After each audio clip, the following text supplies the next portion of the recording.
I think we can start. Okay? Right now, we are half the time and have two more systems to talk about. But the first one, at least, should be an easier one. It has no such impact on the game. Okay, so we know the steering graph right now. Okay, it's a different system, and you can ask what is actually steering. And this is something that originates from Craig Reynolds' Boyle algorithm. And actually the algorithm is quite simple. It sums up to, you have three algorithms that just fits together. Separation, so you just try to keep away from your mates. Alignment, that you try to mimic move of your mates. And cohesion, that you want to move to center of the mass of your group. And actually, summing this up, this algorithm, produces something that looks like a flock of birds. Yeah? Craig Reynolds was working in the movie industry, it's quite close to us. But actually, what's cool about this, it's some kind of alternative for solving the movement problems with centralized algorithms. Instead of using, one per tap solution, we use multiple simple but independent implementations, okay? And actually each algorithm is producing some kind of a vector output, and we can use weighted sum of this vector output to produce the final output, okay? So it's actually a cool thing, but it has some kind of pitfalls attached to it. So first of all, these algorithms itself, they are very easy and intuitive to code. And you can get quite subtle behaviors interfere with your movement. Imagine I'm moving there, somewhere. I wouldn't move like this. It's a risk. Normally I wouldn't do it, yeah? So actually, there should be some behavior that will shift me a little from this wall. Yeah, it's subtle. Yeah? And it's quite scalable, as you can attach new things in the development, you can create new behaviors, and actually it's natural. If you will get into the system, you can feel that sometimes we humans reason quite similar to these things. We doesn't want to be too close to other people, yeah? We want to keep some kind of personal distance. Yeah, and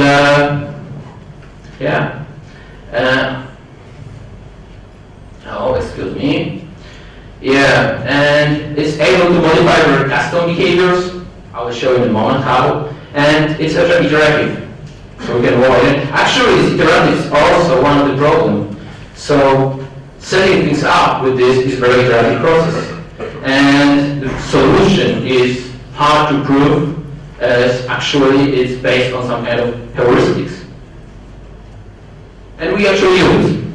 We use it for path following, we use it for custom movement, for example, relative to other people, or some kind of combat behaviors.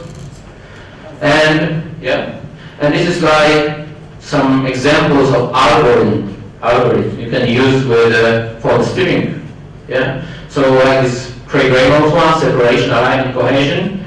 We use very similar thing in our game, for example, for something we call crowd formation. For example, we use it for a ship movement. Yeah? So ships are actually formation when there is a ram who is doing his stuff. And there are ships who are quite lazy. They don't follow it very strictly, but sometimes they move when the formation is broken enough. Okay? But there's others, and you can think how to implement them, and you already see that it's quite a simple thing.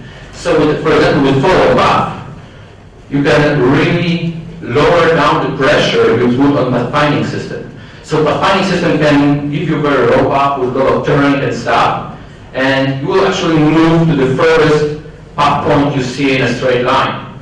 And actually, by adding things like keep away walls, you will make it smooth and natural that you are, performing turns not too close to the wall, yeah, as it would look quite well. And yeah, and for example, when you are moving forward, sometimes you shouldn't be just repulsed from a wall or from an obstacle, because something that's at your back doesn't interest you that much. So you rather want to avoid. So in this case, you are just checking stuff in front of you. This is like avoidance algorithms. And sometimes also you can lower down the pressure, for example, a finding system in like dynamic obstacles. So if you, for example, has some kind of a trash stuff that is very dynamic, is constantly moving, and is flying around, sometimes it's better to not take it into account in pathfinding, because it, for example, could block your path, but rather try to avoid it as you move. And actually, you will avoid it if you can, but if you have something hard here, all these steering forces will actually make you, okay, I'll hit it, but I don't want to hit other person, yeah, with my arm. Yeah, and some more interesting ones are these two first. Keep distance and straight is two I like the most. I mean, you can implement so many things with this. Like, keep distance is obvious, yeah, you have some kind of a target, and you are trying to get your good distance with it. You can use it for, actually, for running away. Because in running away, for example, scenario, it shouldn't be about pathfinding, usually, at least at the start. If something is scaring you, you actually are not trying to pathfind. Pathfind can sometimes give you a very bad result. Imagine, I'm trying to run there, but that actually tells me that I should pathfind through you. Yeah? So usually it's better to just have a steering force that will make you run back. And then I have a steering force that says, no, here's a wall, so you should find a balance. And when the force is much, you will stop. Yeah.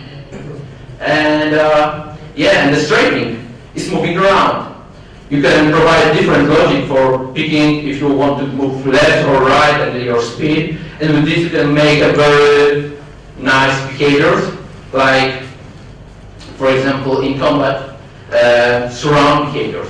When enemies actually are reactive, they don't plan actually at which point they should, fit themselves to attack you. They try to surround you, looking constantly at their partners on left and right, and trying to be like between them, to have a proper angle to the target according to guys around them. Yeah, and you can use it for example, for keeping formation. And with this, your formation will be reactive. So if you're doing, very tight, your formation will become tighter because, guys in formation will be bumped to the side a little, yeah? And there are pitfalls when working in this. And, I mean, if you would actually decide to go with steering algorithms, you will run into these pitfalls, and probably will have to learn this hard way, this or another, but I can just try to show you the problems. First of all, it's very crucial to produce smooth output. Output should change a little if your position changes a little, or your situation, the environment, yeah? It shouldn't be, without this, you can have, very weird behaviors when player, for example, direction is constantly, NPC direction is constantly changing, yeah? And there is also a problem with arrival. So if I'm trying to keep a distance of, 6 meters to this guy, actually I will go there, here, slow down, but remember that it's just my desired speed. So actually I will be a little too far. So I move forward and back. Usually it's enough for to use some kind of dead zones, yeah? It's simple things that at some point we actually with some kind of, the algorithm produces no output actually. And be prepared for dumping these things, blending and separating your outputs, to make them smooth enough. And in Witcher 3, we actually, our algorithms control heading, so the desired direction where characters move, the speed. And actually, this is one thing that might be confusing. If you are having heading, if the algorithm's heading start to match, your output vector will be quite short. So when output vector is shorter than 1, we use it as a speed multiplier. So if algorithms start to match, you are slowing down. And the speed also, sometimes in this behavior, in this logic, you will want to mess around with the speed. So speed also is a multiplier to final output speed, yeah? And orientation, as you are doing the movement, usually this is the place where you would like to decide where the character should be facing, yeah, where it should be looking to. And yeah, and our steering graph is a way, first of all, it's a decision tree, that's called. And it's our way to address the issues with the steering. So it snaps together independent algorithms and controls them with some kind of simple condition nodes. And yeah, and it allows us for iterative approach, for implementation. So we can easily tweak things up here. And yeah, this is my moment to show the editor. I hope this time it will get better.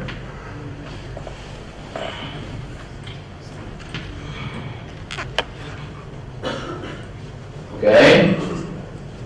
Wait for it.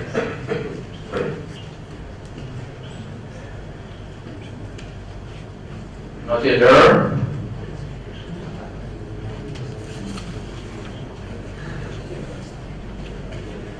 Wait for it. No.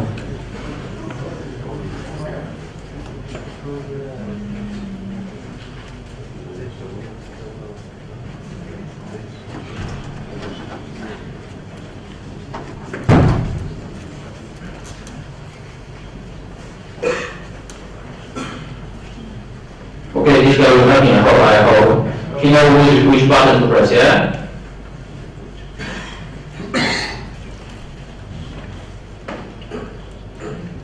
Yeah, okay.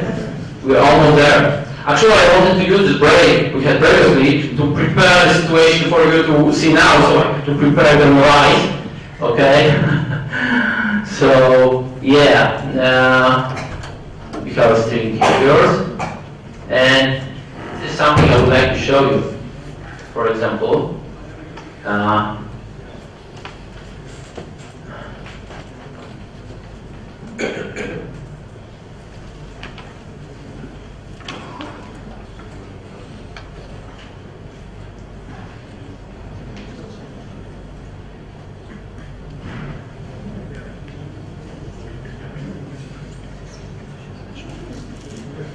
this is one cool thing, actually. This one graph is very complicated, actually.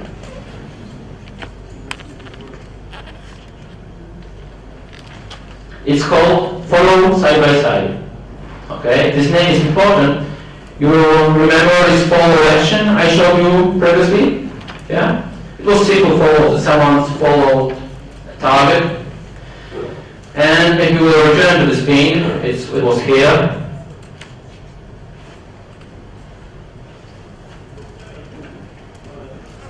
Okay? Look down. Follow side by side action.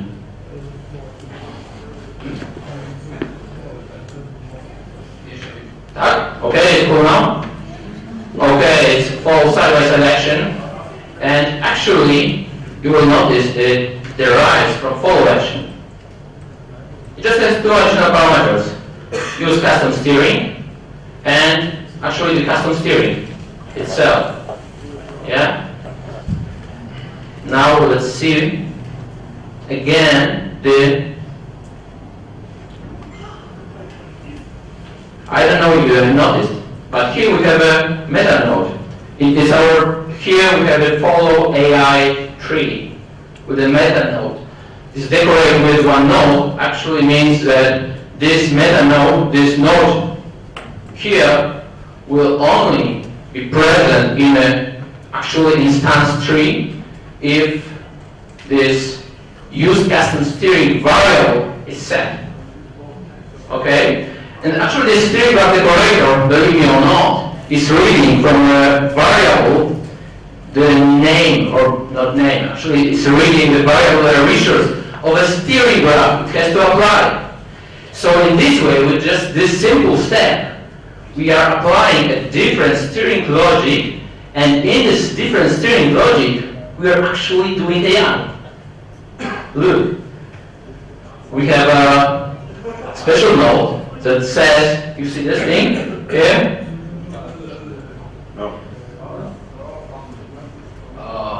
I cannot do it any much closer. Okay, so this node says, can I move side by side? If not, well, do everything as you normally do and with follow action.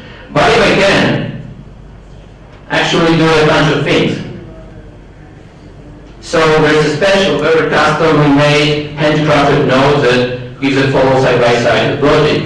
It actually picks up the proper position for NPC to follow us. So it looks natural that he's like following us like in real life, that he would be here, not not in our back. Yeah? And actually we apply the same algorithms, we do it a different way. So we keep away walls, we avoid obstacles and try not to hit anyone. And yeah, we are doing some custom acceleration setup. But this algorithm has one custom thing. If I'm in front of my target, if I'm looking at him and he's looking at me, actually I'm not moving. Why?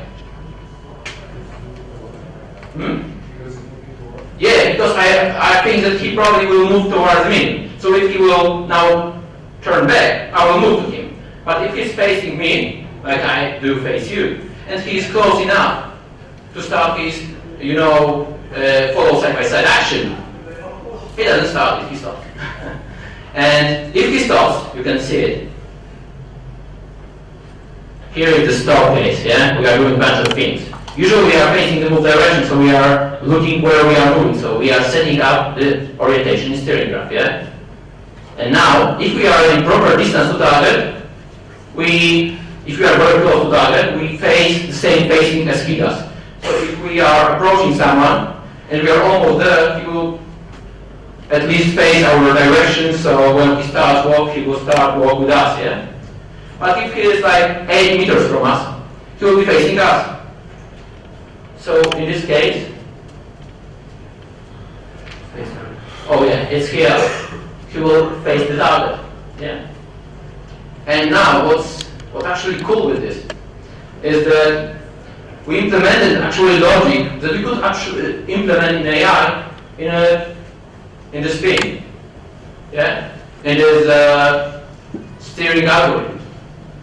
And yeah, but usually we don't want to do this. Usually the steering things are quite simple ones. I will show in a second. We won't do any kind of follow things no more. But now we can.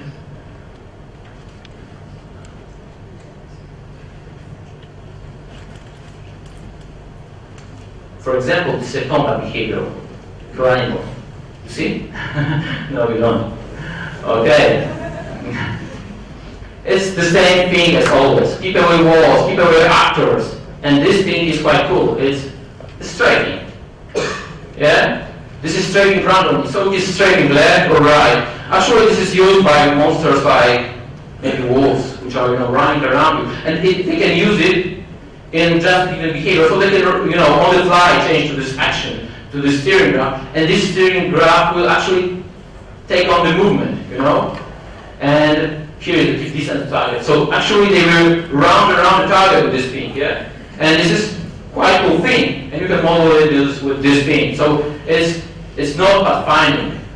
It's not about following. It's just a custom steering, which creates a logic of movement. Okay. So that's the presentation.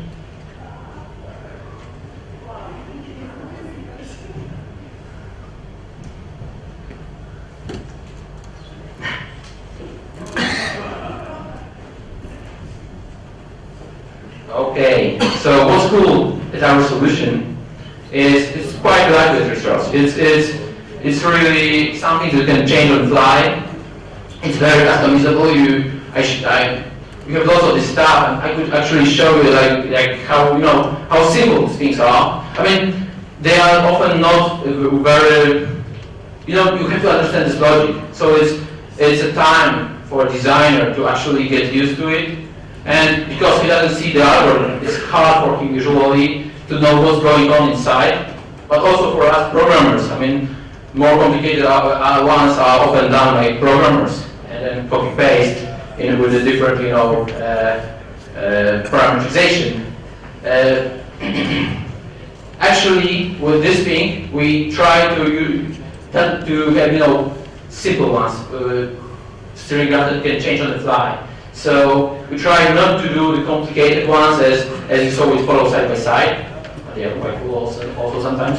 And with editor, we can tweak these properties in the runtime. So we have the game running, and then we can, to boost up the implementation time, we can tweak it while the game runs. And that's it. But the serial run. There were also the decision trees. The architecture was quite similar, yeah. And now we are with the third thing. I'm most proud of it, as this is something quite unique. I hope maybe someone also. Probably there's nothing you can invent that something this idea before. But spam trees are working their own stuff.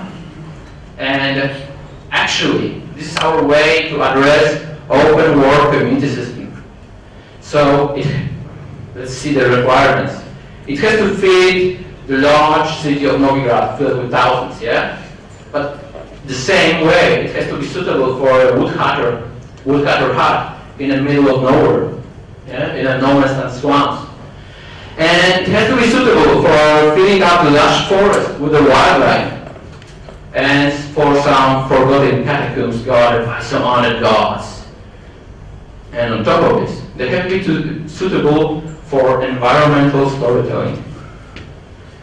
And well, yeah, here's the place for a cool story. Because actually,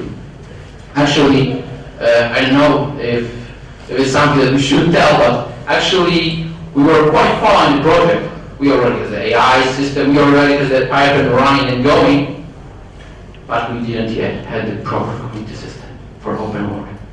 Really. And yeah, we had a system from Witcher 2, it was quite similar to the system of communities from Witcher 1, actually. It was okay for these games.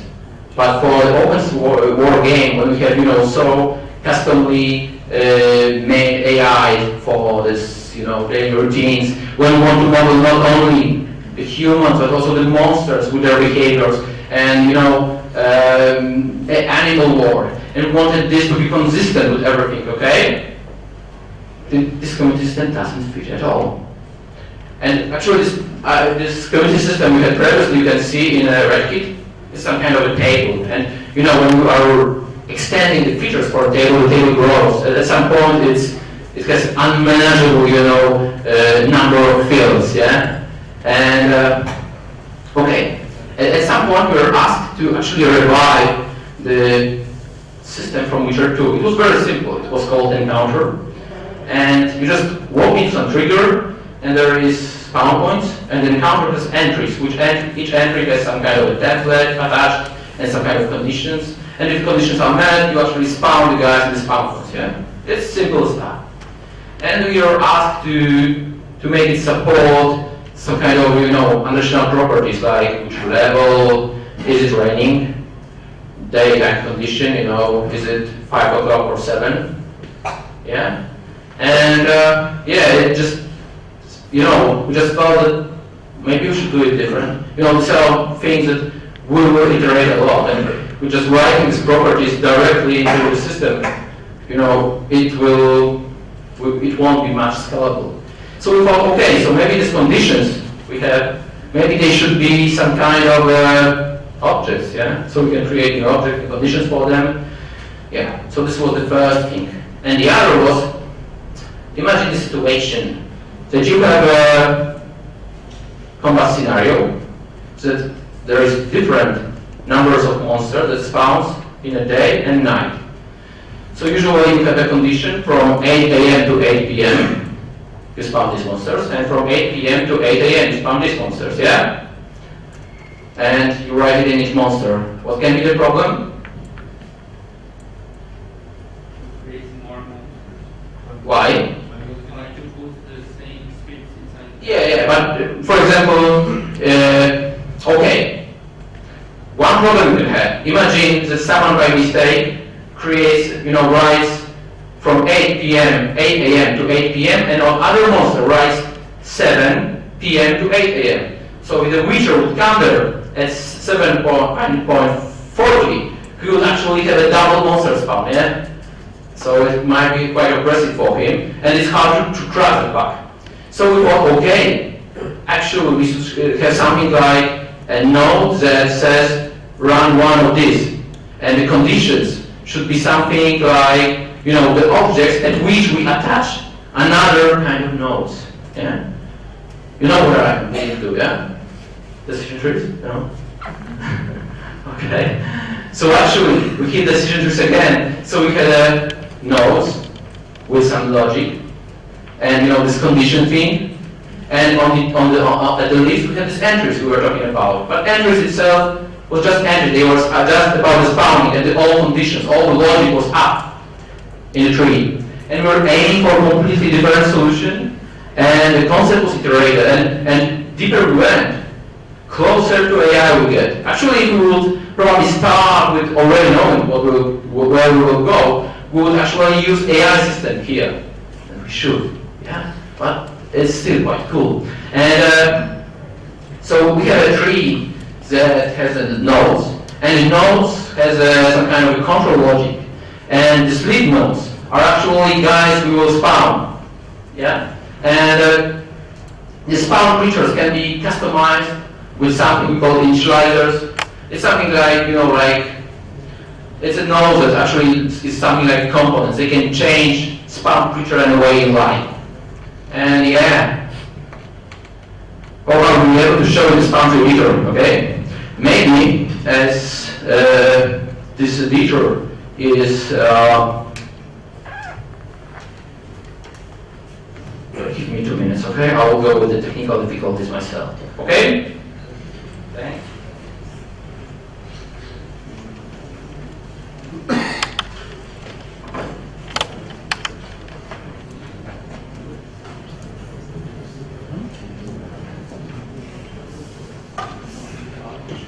Okay, I want to modify this presentation a little. I want to show you something which I won't be able from the technical reasons that are, actually hurting me from the start.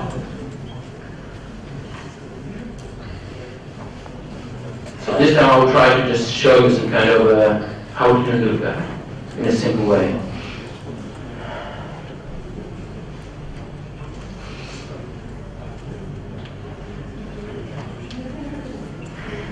So we have something like this. What's cool about this tree is actually you see it's a very small thing, yeah? It could be used somewhere else. It's not meant to be the, just the full tree. We can use it to include in the different parts of the world trees for spawning a given part of the monsters. So we can actually do the same thing what we do with AI. So we actually include the trees.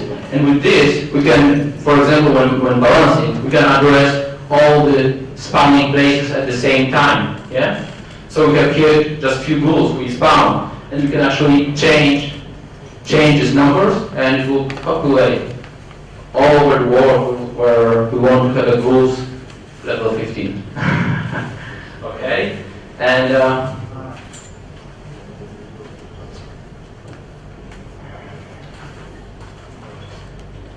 actually, you saw this editor yesterday. Who was on the lecture of Jakub Rogosz? Oh, not much of you. Actually, he was showing this editor in some kind of a presentation film. I, for technical reasons, cannot show you this editor the way I would like to. Okay? Maybe I can show something on this asset. Okay? That's the latest thing.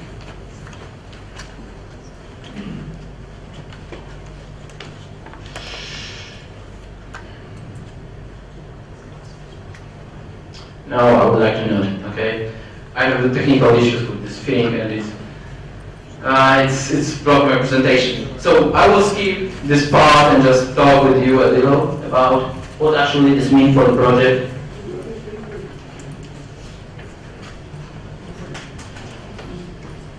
Actually, with these things, with these entries, we even use it as some kind of a control mechanism for like a crowd AI, for controlling the crowd. So with entries, they are decorated with these initializers. Initializers can change the type of spawned creatures, their attitudes toward the player, but also usually they set up their idle behavior and routines. Yeah. So when actually we spawn someone, from usually the spawn tree is the thing where we actually set up what they will be doing in the world. There's a reactive part of the AI, this combat reaction system that actually, do stuff when a creature is some kind of, special situation, like I said, combat or something happened around them. But this idle behavior is usually set up on level of spawn tree. Yeah?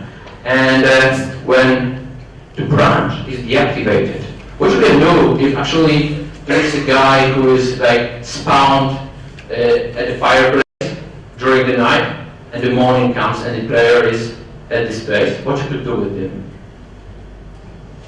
I mean, from design perspective, anyone has a clue? Okay, let's open our game. Where are we going to go?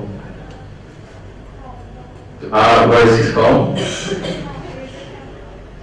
Yeah, it might be. So the designer might set him at home. Yeah? And actually, he usually sets him at home. But imagine the designer didn't set him at home. He just set in this boundary that at the night there's a guy at campfire. What we can do with him? You ever played GTA? Yeah, I mean, actually, we should hide him when the player's not watching. Yeah. So when the morning comes, we detach him from his entry, because entry that spawned him becomes deactivated as the entry has a condition of a time of day. And actually these detached agents don't break their behavior. They are still like they were set up. Yeah. And at some point we might spawn them. But also, if another entry activates and they are using the same guy, instead of spawning, the new one will use this one. Yeah? So if we have this guy, another entry that is set up with the same, we call it creature definition, the same, same guy, same definition of guy, we can collect this guy instead of spawning a new one. So actually he will go home and well, he shouldn't sleep it, but actually he was standing at the fire for all night, so he might want to sleep now, yeah? And actually this system is so general that you can, it doesn't set up your pipeline. You are setting up your pipeline with the system. So you can have, for example, different pipeline for building the communities, like a village and its population, where you actually want to tell everyone what to do, or the city, when you actually want to play with large groups that 10 guys are wandering, and if they find bench, they might sit up and have a good time. Yeah. And at the same time, you have, for example, animals that you could just place on the level, and they will go by themselves. Or the monster, the rhinos doing this thing, and actually, if you just place them, they are already providing the player with a good gameplay. Yeah? And initializers is our cool way to address any kind of custom issues. So if you want to customize spawned NPC, we just add another initializer. It's a very simple interface. It just activates on guy and can deactivate and can say if a guy can be accepted from detached, when he's detached from different entry. And we can reuse the assets. And with this, we can, address customization, the same thing we do for, for AI tools. So we have no meta nodes. as per se, like with the AI tree, we kind of, inject tree into this spawn tree. But actually, we can include the assets and we have our ways to override things inside the spawn tree from outside. And it's the full script table. So there are script table nodes, script table conditions. So designer can actually implement the logic, and they actually implemented the logic. And this logic is important for this thing I call environmental storytelling. So one thing I wanted to create with you with this editor, but I couldn't. Okay. One thing I wanted to show you was actually things that happens in our game. Imagine that you have a open area, and there is some village inside it. And actually, when you enter the area, there are ghouls. These ghouls I showed you previously, walking around, and you can fight them. And if you fight them a lot, if you kill lots of these guys, actually some super ghoul, one of their bosses will come out, and you can kill him, yeah? And if you kill him, then we can actually process the logic that will say that right now, these ghouls are out, actually. You kill them. And in like 5 days, 10 days, 15 days, the encounter will change its state. And the same encounter, right now, will start to spawn people, some kind of community. Because when you kill the monsters, actually, at some point, the people will come back to the village, So we can create a community there. Or maybe, at some point, this village will be overrun by bandits. So you won't have, access to the merchant, and maybe, but of course you can handle them, and then maybe the village life will come back to the normality. So this is, with the scriptable stuff, it's your way to address this environmental storytelling. So it's storytelling without any kind of quest, without any kind of, special dialogues. It's just the environment that tells the story of the place. And some closing thoughts and all about this general. Actually, the decision trees is something that shares some similarities with a component-based approach. So you can create small things that encapsulate some kind of a logic inside. And this is one really cool thing about it. Yeah?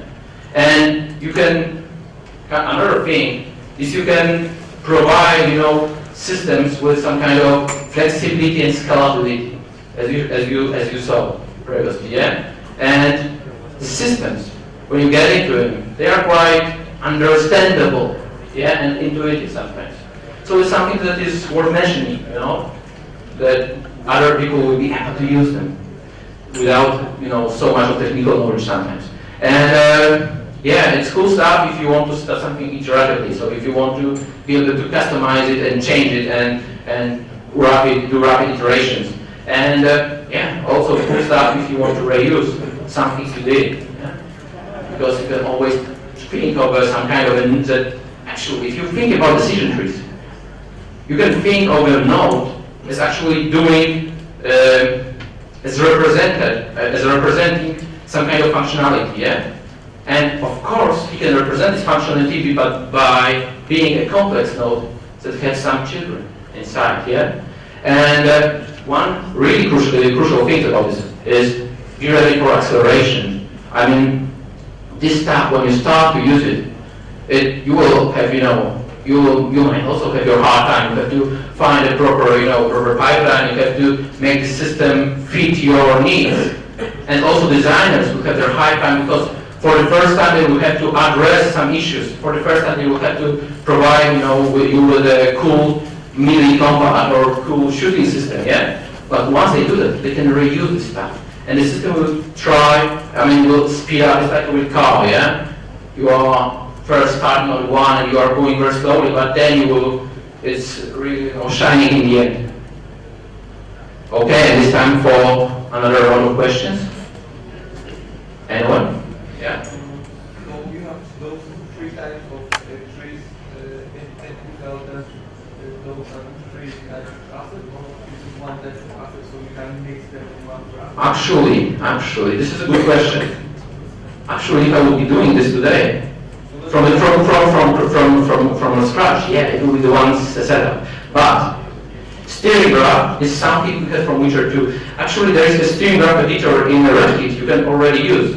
But steering graph there is used in a different way, actually. And yeah, we are showing some copies for editor, actually. Editors are, yeah, you already see that this editors, yeah, looks quite, similar, yeah? That's why. But at the same time is the system itself, their internals are different. But especially in spawn tree versus AI tree, we would like it to be different. I mean, if you would already know what we are aiming for when starting with spawn trees, we will make it AI trees, with the same pace. And actually, AI trees were designed from the start to support this reusability, customization, and injection of the trees and injection of the parameters. Yeah, and we really miss it a lot with spawn trees. I mean, we address the customization, we can customize it, but it was always to customize something is a special feature to be able to customize something. I mean, we did few things to address it, but we could do it, with meta nodes and parameterization. I was thinking about, let's say, necromancer with AI checks that are a bit fast rather than response. I mean, if the necromancer, yeah, I mean, if we spawn someone on the gameplay, it's questionable. I mean, sometimes you're gonna have something that someone interacts with the spawn tree. So imagine you have a spawn tree of a graveyard, yeah, and yeah, necromancer in this case could summon the skeletons, yeah, with the spawn tree, just telling the spawn tree to summon skeleton, and this is perfectly fine. You can control this with this, yeah. But sometimes in AI. With some behaviors, we have, sometimes doesn't want to have monster be forced to have the proper setup of the spawn tree around him. So some monsters like, I don't know if I can talk about them, yeah? But there are some monsters that are spawning some helpers, maybe some kind of phantoms that fight like them, yeah? And and these guys are actually spawning them through AI. It's a different system for spawning.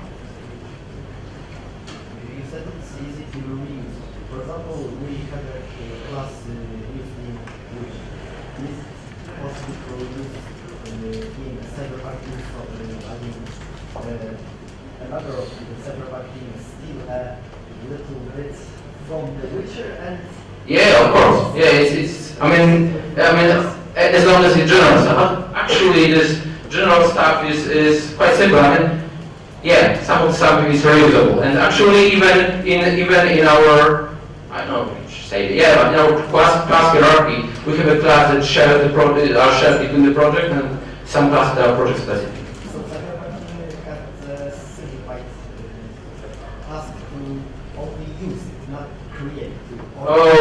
This is shoot. I mean, it's a project in absolutely different setting. If you are creating a melee combat with just, bowman shooting or crowman on edge, it's so different. The AI will be so different, and we will have a lot of iteration. There is, I cannot talk about this project. I would rather like you to ask me for technical questions, okay?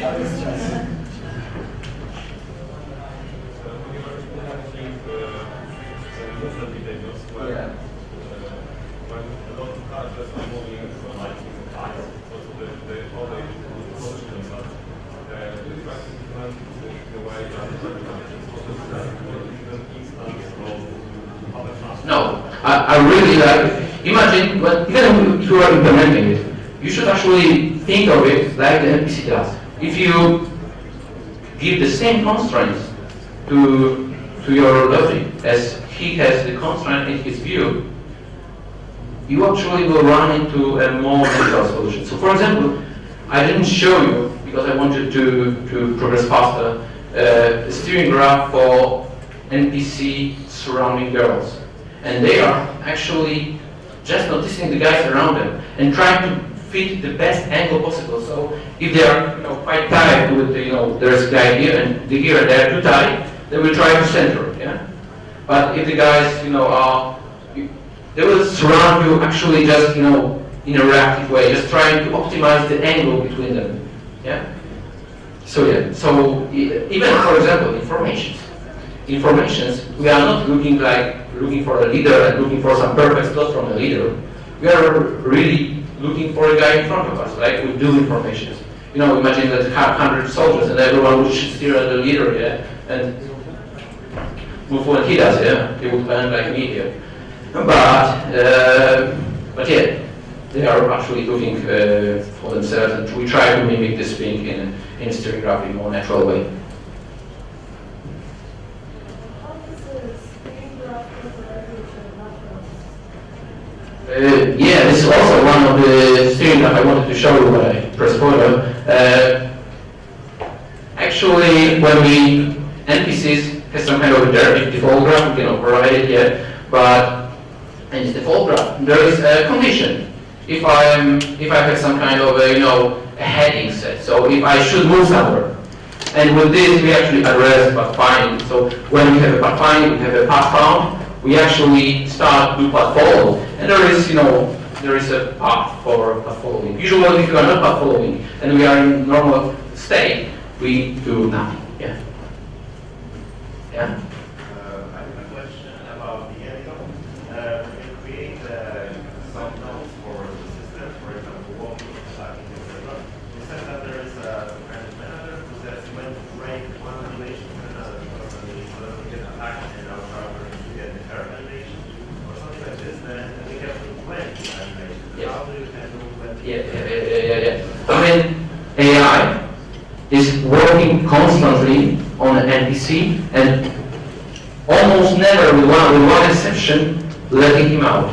Only systems that, except for AI, takes direct control on an NPC's casting system, which just says AI, please go into casting mode. He has a special node in NPC base that is movable, so you actually, if the casting is less important, he will actually be less important. So actually, if someone is fighting, and you have not casting but a dialogue scene with him, for example, that someone wants to speak with him, dialogue scene won't run. Yeah, away from this, AI is always handling with the animation. If you have with behavior trees, we can aim it. So actually, on the lowest level, we are actually working with animation. So we are thinking when we can be interrupted. What is the cost of interruption? So maybe, for example, imagine I'm shooting some ball, yeah, and AI will probably, when I'm shooting, and I will, for example, want it to be so important that this can be interrupted by, I don't know, this hit animation, yeah. So I can, for example, at shooting time, I can raise my priority so I'm more important. So you actually play with more important than playing the hit animation. So yeah, we do it all in AI. Yes.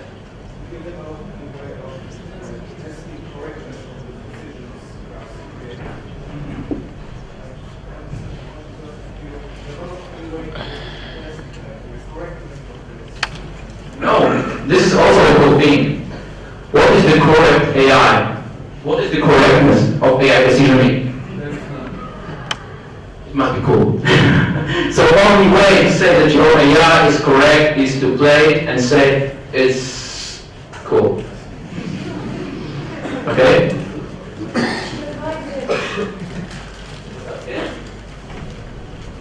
I think one last question, I think more general question. Great grandfather of Red engine, if I remember correctly, was Aurora engine, right? Not really. Okay, it's the last question, yes, that's true. No. I mean, AI engine, Red engine is made from scratch. I mean, Aurora engine was for Witcher 1, and at some point of the development, it was, there was a new engine created. Okay, thank you very much. It's all for today. I told you my technical trouble. I really wanted to be more smooth, but well, thank you very much.